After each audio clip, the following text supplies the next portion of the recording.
नए साल की शुरुआत में अलीपुरद्वार जिले के जल्दापाड़ा जंगल से घिरे कोदाल बस्ती गांव में पर्यटकों का तांता लग रहा है। हाथी, गेंडा, बाइसन समेत कई जंगली जानवरों को एक साथ देखकर पर्यटक काफी खुश हैं। वहीं पर्यटकों की भीड़ होने से पर्यटन व्यवसायियों के चेहरे पर भी खुशी देखी जा रही है।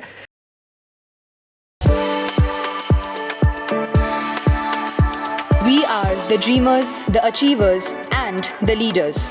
Come, join us today.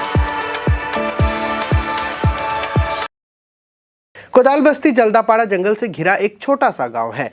कोदाल बस्ती इको टूरिज्म सेंटर में वर्तमान में बहुत सारे पर्यटक आते हैं। यहां हर दिन 4 वाहनों में जंगल सफारी और हाथी सफारी हो रही है।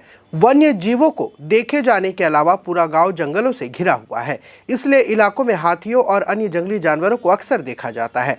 वर्तमान में यह गाँव पर्यटकों के आकर्षण का केंद्र बन गया है। पर्यटन व्यवसायियों ने कहा है कि पर्यटकों की संख्या में वृद्धि होने से सभी लोग स्वाभाविक रूप से खुश हैं।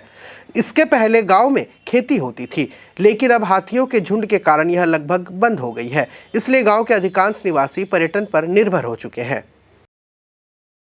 আমরা এখানে কলকাতা থেকে এসেছি ঘুরতে, মানে অসম্ভব সুন্দর আমাদের এই জার্নিটা হলো।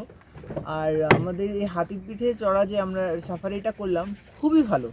মানে মাহুত দাদা তো আমাদেরকে মানে যথাসাধ্য চেষ্টা করেছে যতটা পারে দেখানোর জন্য, এবং আমরা দেখেওছি। রাইনোসরাস দেখলাম, বেশ কিছুটা বাইসন দেখেছি, এবং জঙ্গলের গভীরতা যে জিনিসটা সেটা আমরা এক্সপিরিয়েন্স করেছি। মন আছে আবার আসবো। অ্যান্ড সত্যি আপনাদের সবাইকে অনেক ধন্যবাদ, আর আশা করি আপনারা ভালো থাকবেন।